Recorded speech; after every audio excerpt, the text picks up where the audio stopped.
Hi, I'm Shadia Amin. Welcome to the garden.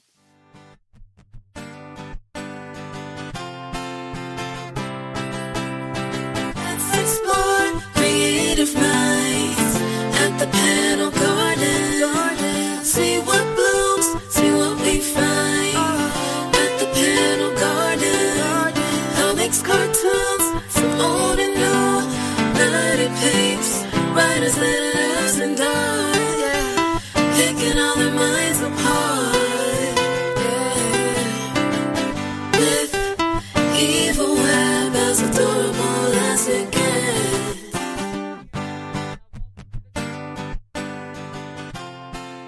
Your art is so much fun. I was thinking about your most recent Spider-Ham book and how the style is sort of a new take on the character. Yeah.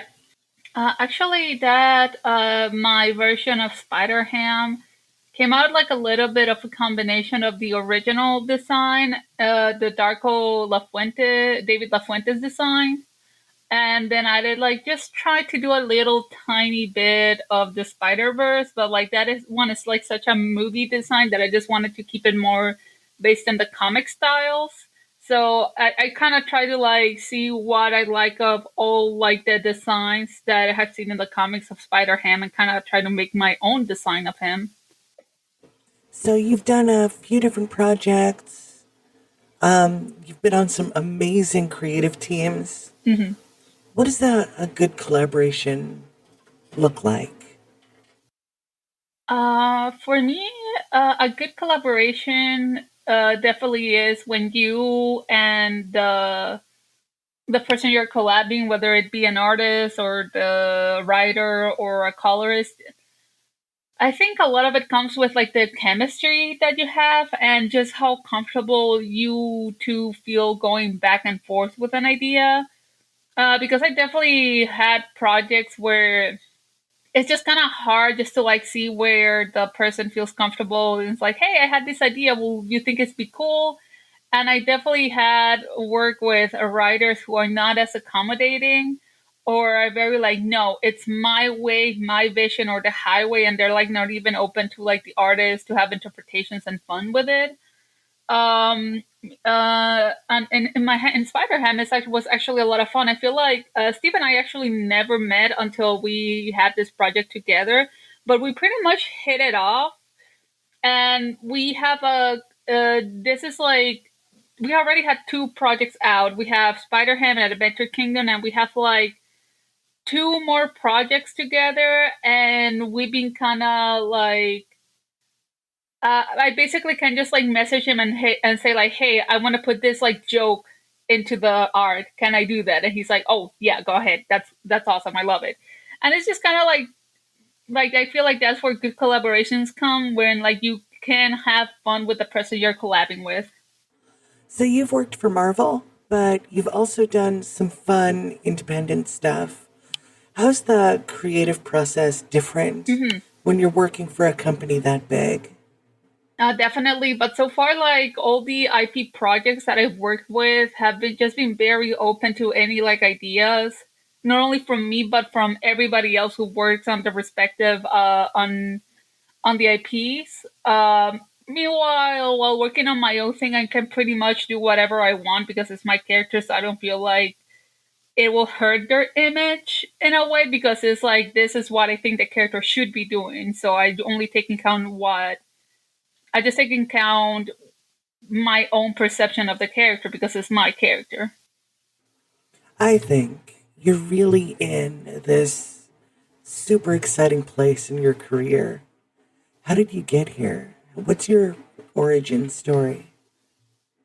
My origin story. Well, I grew up in Colombia, like the country, and I pretty much was the kind of kid that would like nonstop drawing, much to like my teachers like annoyance, and they would tell my parents like she draws in class too much all the time, and my parents were like, you need to stop drawing so much. We'll pay for art classes, but like I honestly just hated the art classes that I would go in. I don't know why. I just like didn't enjoy them. I think because they were like very traditional painting, and I was just a very impatient kid. that I just wanted to get to the drawing part, and they would be like, no, you need to like learn this and learn that. I was like, no, I just want to draw anime, leave me alone. I actually ended up going to SCAD um, when I discovered that they did a comics program, and they pretty much, aside from of course needing to learn anatomy, they pretty much after that they give you like free range to draw however you wanted. And I pretty much took an undergrad and then a bachelor's and then a master's degree there. And shortly after that, I just started working on comics professionally. I had a Gumball comic come out. I was working for a while on a web comic during that time, but I ended up quitting just because grad school got in the way, and just working on that project just kind of became too much to deal with. So after that, um, what else? I did Gumball, then I did a Gretsuko. And then after that, I was like in a sort of like limbo state where I didn't know what to do. I was just dealing a lot with like my own art and not feeling good about it. But then shortly after, I got contacted to do Spider Ham, which was a big shock.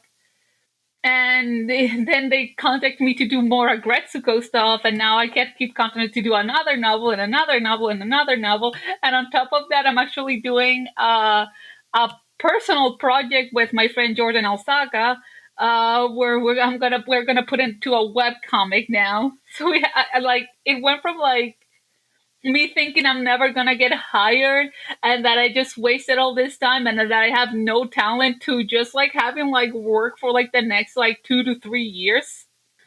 I think you have seen my socials. I don't have like the most followers. Like I have a decent following, but it's not like compared to like a lot of people. Like I barely recently got over 4K on Instagram, and then I'm like so close to breaking to 3K on Twitter. And I feel like a lot of it, I kind of had to unlearn that the followers that I have basically mean nothing to the people hiring me because they are still hiring me. Meanwhile, I know so many people who have like a ton of followers and they really don't get like professional work. They just pretty much either have their own like 9 to 5 job, or they are able to just live off commissions. So I think like I just kind of had to learn to like not let like social media affect like my own perception of my own worth as an artist. Has been like the hardest lesson because I cannot help but compare myself to like other artists who are even like I think the fact that they're younger than me personally affects me a lot, and I need to accept like the fact that like back then I had the energy and the amount of freedom that they have. I'm an adult now, uh, and I kind of have gotten more tired. I've gotten more busy, so I cannot put as much art out as I could back then. Does that make sense? Oh, it totally does. And you're not doing badly on social media at all. I think 3,000 followers is a respectable platform, especially if they're engaged. I'm glad. I'm glad to hear that. Is there any specific emotional place that your art comes from?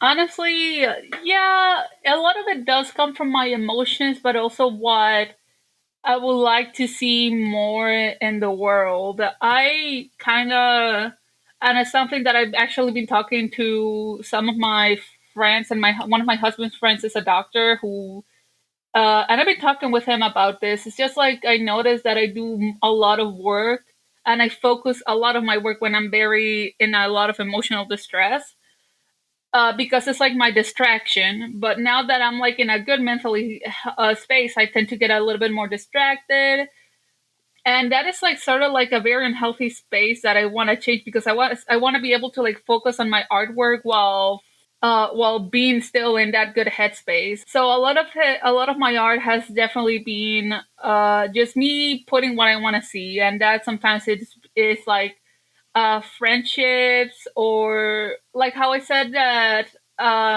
sometimes like having like the biggest gig or the biggest following doesn't define your worth as a person.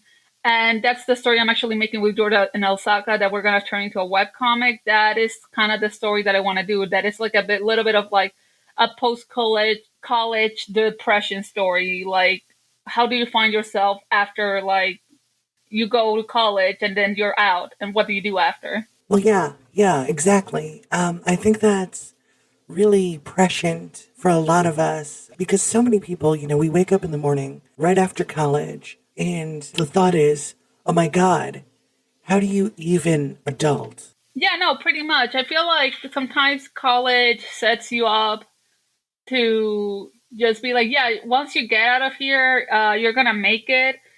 And you, like, I'm almost 30, and now I'm just gonna be learning how to budget my money and just like, I bless my husband because he's like currently gonna teaching me to do this, just like how to make my monthly expenses and stuff like that. And I feel like until like a certain point, they don't teach you, like, even in a school system, they should teach you stuff like that, especially when you're not an artist and you don't have like that fallback that W2 have, that like, oh, they already like take a chunk of your paycheck to go to taxes. No, you have to be in the back of your mind like that money, part of it has to go to taxes and stuff like that. Does that make sense? Oh, it totally does. Okay, now to switch gears for a second. What makes art exciting? What draws people in? A lot of it is definitely just looking at how my panels look. Because it happens sometimes that I notice that, let's say, I have 3 pages and they all have 5 panels. And maybe I don't want to end it, I don't want to end the panel with 2 bottom panels. I usually divide my panels in like my pages in like 3 sections, and I arrange the panels depending on that, on the depending on the number of panels. And sometimes like I see myself making like the same panel page. So let's say if I draw 2 panels on top, one in the middle and 2 in the bottom, I make sure that I don't do the exact same thing on the next page and then on the next page. That is like, does that make sense? I think so. Yeah. Yeah. So like I try. Sometimes I like think like, well, I'm keeping all of these panels in the margin, so let's make some panels go out of the border. I basically try to keep it like not the same.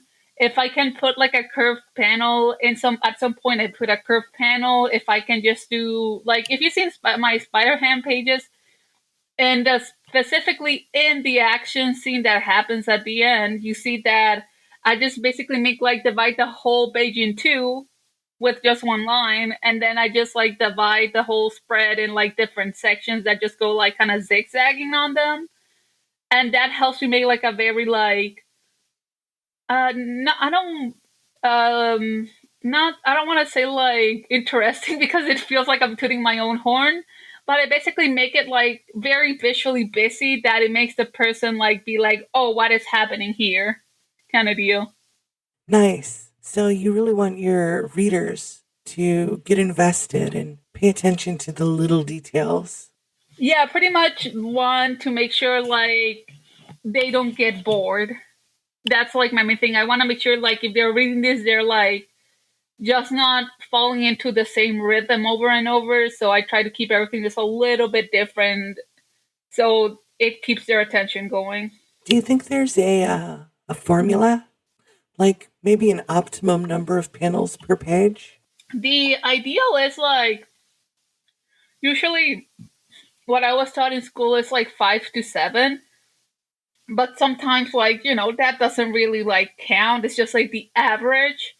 Because I once like had, I recently for actually for the anthology Off into the Sunset, uh the final page was like 12 panels. Wow, that seems like a lot of panels. That's a lot of panels, but I feel like it definitely helped with the pacing of the situation in the page. And if you ever see that anthology, you'll see what I mean. Like, I was basically with the writer of that comic, which is actually like my one of my high school like friends, and I was basically screen sharing my screen, and we kept like going back and forth in the page. And he's like, "Okay, let's add a panel here," and I'll add a panel here. Okay, how about we move this here, and I will move it there. And if something didn't work, I'll tell her like that won't work. It'll ruin the pacing, and he'll be like, "Oh, okay." and we ended up with like 12 plus panels on that page, but it looks really good despite how insane it is. So, one thing I always ask writers, I think, is how descriptive they are. But I always forget to ask the artists things like, what do you see in a script that hits your desk? Do you usually get like a lot of verbiage, or is it fairly concise? Does it change from story to story or writer to writer? They're pretty much the same, but I do think like the more I work with the writer, the more casual they get with me in the conversation. They're like, Shadia, could you put this in here? Or hey, I put here a link. Put it if you wanted to, like for reference. I do just notice that they do get a little bit more just casual with me as the script goes, just because they know they can like request something or be like, hey, just do this however you feel comfortable with. Because sometimes like I do understand that they're also in a position where they don't know how the artist will react to the script, so I do know they keep it like very just dry and just like here's what happens. But I do notice that the more I work with them, the script feels just more relaxed, and they do address me by my name on the script. So, in addition to paper comics, you've also done web comics. Is the difference in the format huge? Does it take a lot of getting used to? Basically, the format wasn't different. I had a webcomic with Hiveworks, and pretty much it was like a page for page format. I think like the only thing that changes the fact that I do have to put out the work a little bit faster than normal because it has to be a whole page by the week. So I think like the only thing that changes is definitely like the pacing of it. Like, oh, do I have to like I have to have this page complete by the end of the week, and sometimes it really depends on how much you're doing it because it can go from 1 to 3 pages a week. Meanwhile, with the traditional comic, I have colorist, I have letters, somebody does the writing for me in most of my work. So in that case, I do have like a little bit more leeway on how many pages I can do in a month. Does that make sense? So, I'm really curious what your approach to inclusion and representation might be. I definitely make sure like most of my main characters for like all my stories are Latinx, especially Latinx women. So I do try to have a diverse cast, especially when it comes to like bi representation, Latinx representation. Pretty much like I have like three original stories. All three of them, it's Latinx women. So it's definitely something I want to see. It definitely also comes with like different body type representation. It's also is something that I want to see more. I feel like sometimes, especially with more Americanized Latinx comics, not Americanized, but definitely more like corporate style when it comes to Latinx representation. It's very sanitized. I think is the best way I can say it, because they basically like they just chuck it to like, oh, it's just hard for me to be an immigrant, and sometimes I speak I sprinkle some Spanish here and there. So I have this story named The Haze, and that one I am also writing with my writer friend from Off Into the Sunset. And we just decided just to put like certain aspects of Latino culture that I think like some people don't seem to know. Just like beauty standards are tend to be a much more harsher for Latinx women. Just it's just everything is just a bit more overbearing when it comes to family, and just the way Spanish is spoken is like just different. Just the way we do the Spanglish in our comic is just much more different than what would you see in just more big corporate comics. Is the best way I can put it on. So, when you see good representation in the space of a comic book as you're reading it, what does it mean to you? How does it feel?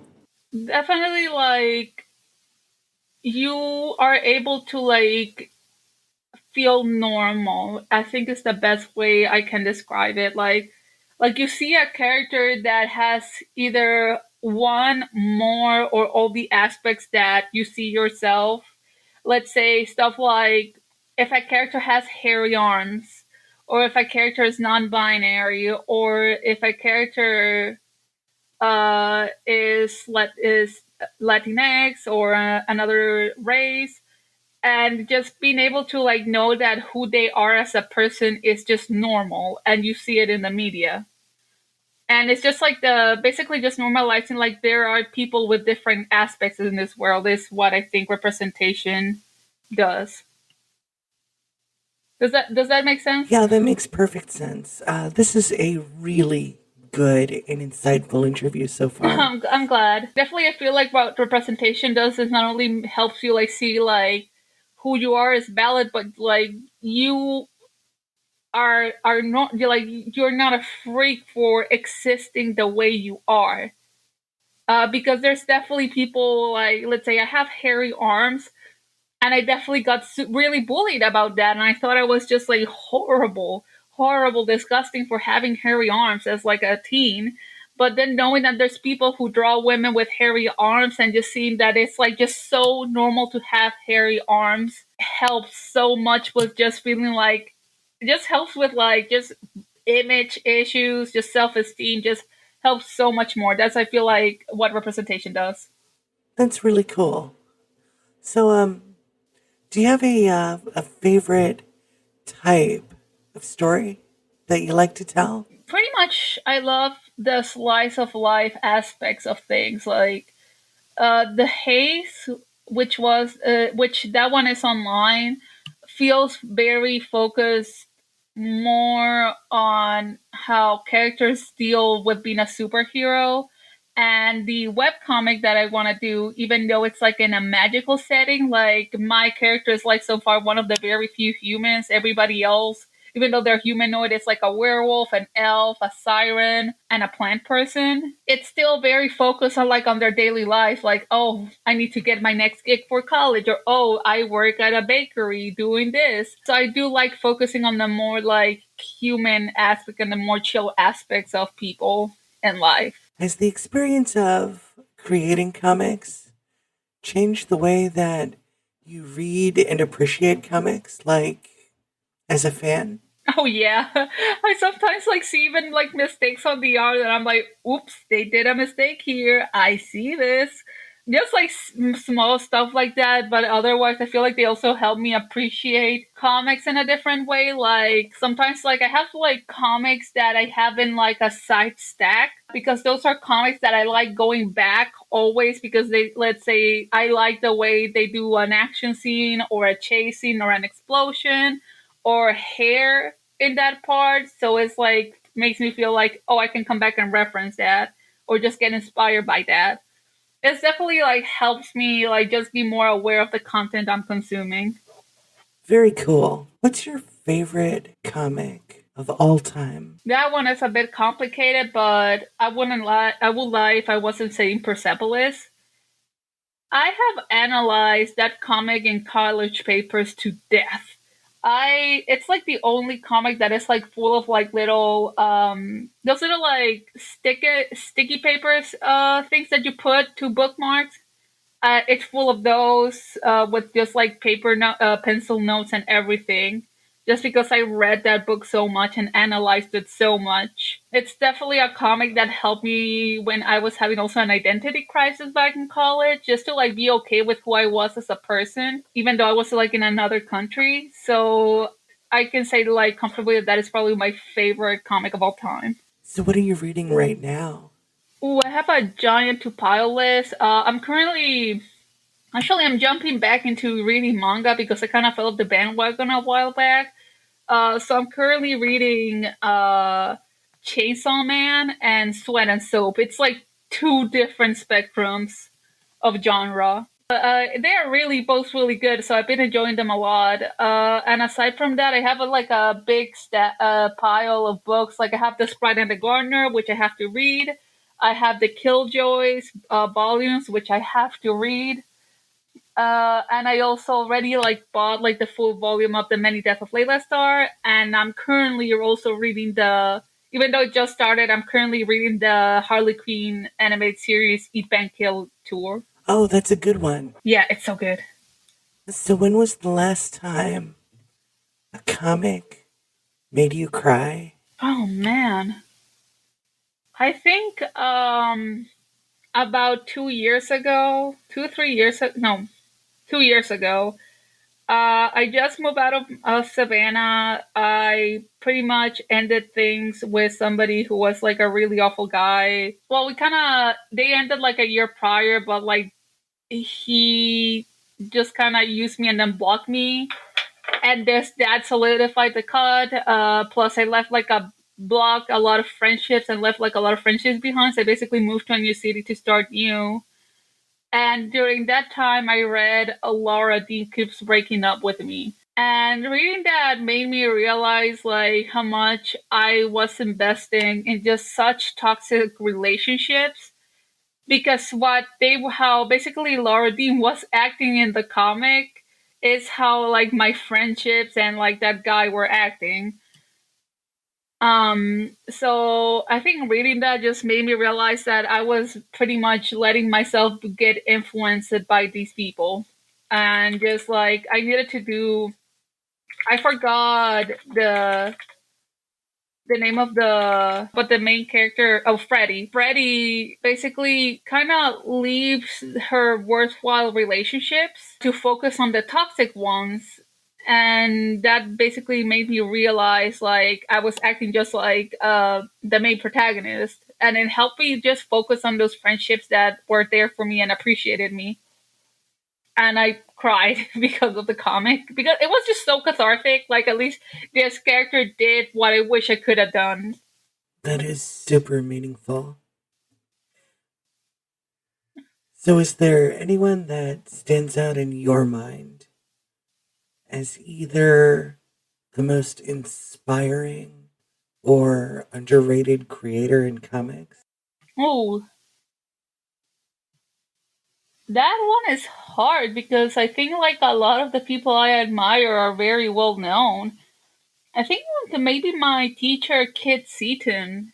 I feel like she deserves a lot more attention. Her and her sister Kat as a writer. Kit is just such an amazing person, just such an inspiration, and definitely such a great artist. She has done the Norway comics. She also did Afar. I think she also did the Wonder Woman Warbringer comic. Yes, she did. And I feel like she's just such a great artist. And she does beautiful illustrations, especially when it comes to like old, or like very vintage fashion. She's great. I feel like she's somebody that definitely people need to look up to. Well, darling, we're almost up against the end of the show. Are you ready for the fun part? Oh my god, okay. Okay. Which Ninja Turtle do you see yourself as? Ooh. Definitely either Mikey or Raphael, but I think Mikey, just because he's just so childlike. And even though I want to be like, I'm tough and I break things, and I am, I have to admit that I am just a really big softie, and I am just very childish sometimes. So like, I have to like accept the fact that I'm definitely a Mikey. Okay, so if you had a Batman style utility belt comprised of items that are relevant to your life, Oh my god.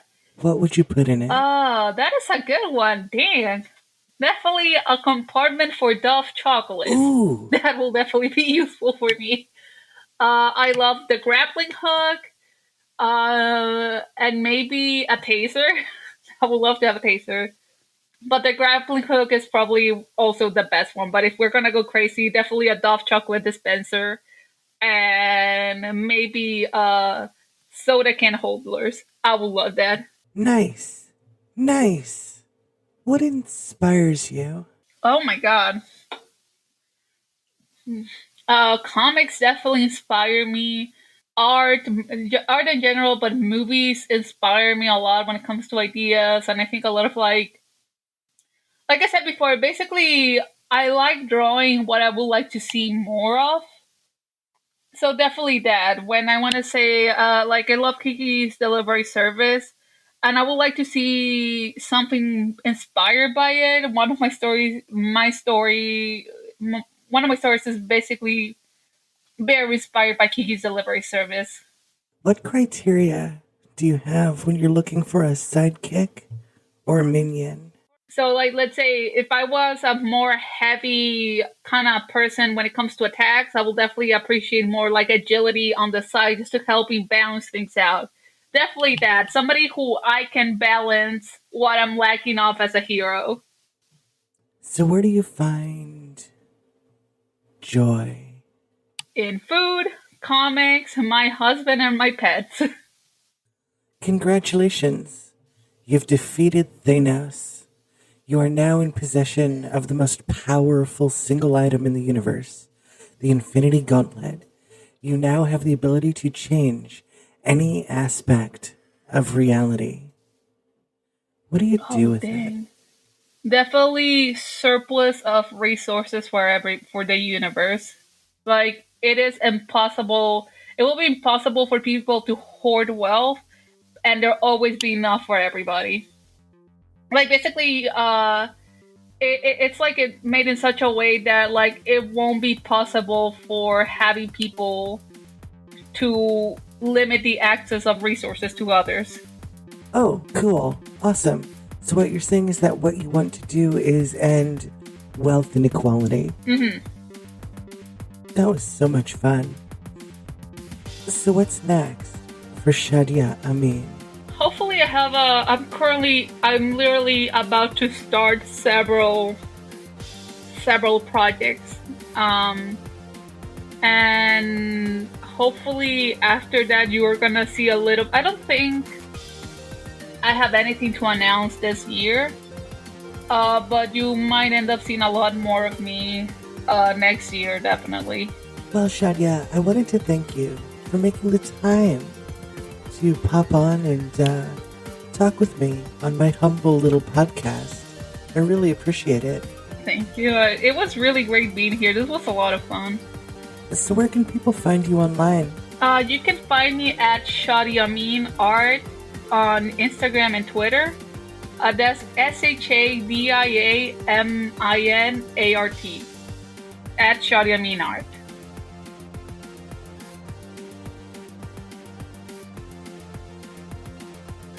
And now it's time to go. Wasn't that fun? The Panel Garden is a show about the things we love. And if you're feeling super generous, feel free to go to buymeacoffee.com/EvaIsAdorable. There, you can support what we do by chipping in as little as $1. Not financially able?